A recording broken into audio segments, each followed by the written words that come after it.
Seguiremos adelante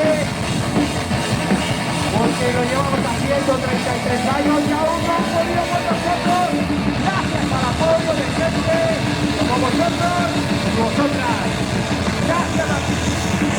Gracias Barrio de las Flores, gracias a Coruña, gracias Galicia, hasta siempre demonios, muchas gracias.